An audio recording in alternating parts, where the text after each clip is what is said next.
But recently, Sports Illustrated put Jake Paul on the cover of their magazine instead of you guys. What do you think about that? I mean, that's their priority. That's what they want to do. Yeah, I can't knock it, man. I can remember last time I bought a Sports Illustrated magazine. So. With the biggest fight this year in boxing, Sports Illustrated opted to put Jake Paul on the cover. Errol Spence was not feeling it. Hey, Terence, you and Spence are arguably the biggest fight of a generation, man. But ESPN recently put Jake Paul on the front of Sports Illustrated. How do you feel about that? They can do what they want with their platform. Terence Bud Crawford gave the simple, they can do whatever the hell they want answer.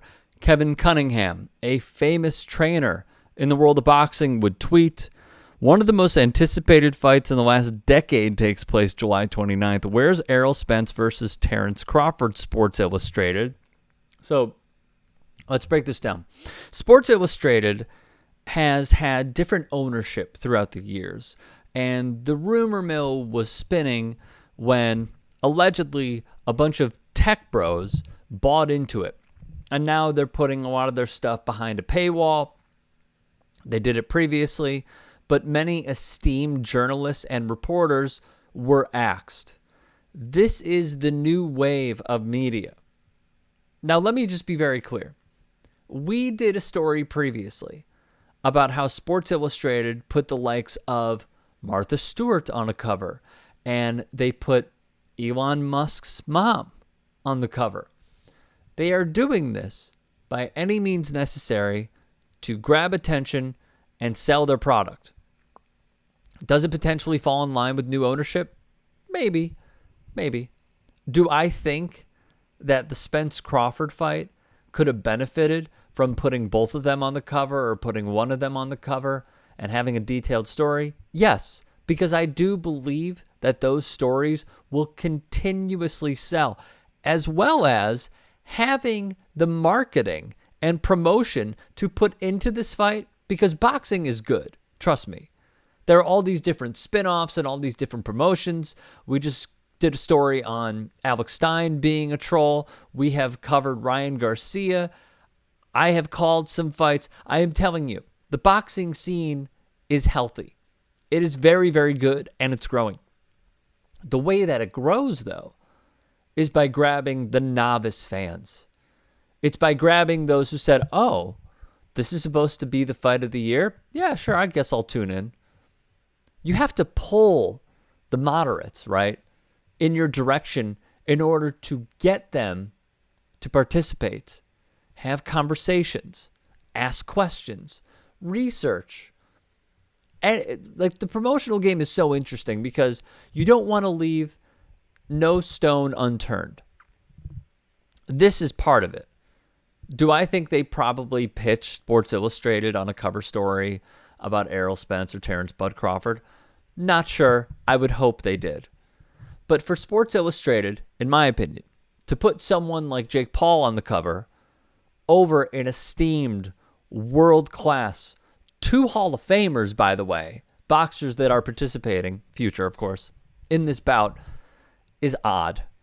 But simultaneously, they see the social media numbers because that is the name of the game in this day and age. I mean, we've seen that bad Barbie Cash Me Outside girl get a record deal, kind of giving the game away there.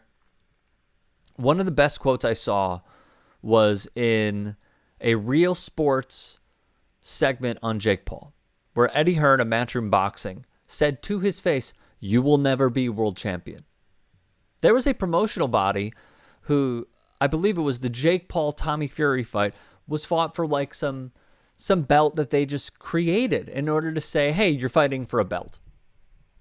That is sadly the day and age that we are living in, but they also know where their bread is buttered. The obscure, the obscene, the unique, the unorthodox way of having non-fighters go toe-to-toe with each other is in. And that's not necessarily to say that it was Jake Paul who did that. We had these clown performances previously. I mean, Evander Holyfield had a boxing match against Mitt Romney some years ago, but they had it. James Toney fought in the UFC and everybody knew he would get destroyed, and he did. CM Punk fought in the UFC against Mickey Gall. I love CM Punk. Great dude. He put the carriage before the horse. Everyone knew. Everyone knew. So this is not something new. From a company standpoint like Sports Illustrated, they are simply trying to grab Jake Paul's fans, who I'm just being brutally honest here, it's sad to say, has way more fans than Errol Spence and Terence Bud Crawford combined. Boxing is a niche sport, but the audience is growing, and it is only getting better over time. From Errol Spence and Terence Crawford's perspective, I wish this fight would get more airtime. I wish Skip Bayless, well, he's not even on Fox Sports 1 right now. I wish Fox Sports 1 in their shows would interview these guys. I wish ESPN would have more conversations with these guys. Oh, you know what? You could catch it on Max on Box. Oh, wait, no, you can't. You can't. Because ESPN canned any boxing coverage that they had aside from top-ranked promotions, so there's no way that this will happen. It's sad. It is what it is. I agree with the criticisms, yet simultaneously understand where a company like Sports Illustrated, which has dwindled its subscriber base, is coming from. I used to read Sports Illustrated every week. Not to sound old here, but Rick Riley on the back page, that was the coveted page. That was to go to their best writer. And to see it go to this is sad, but is a microcosm of the day and age we live in.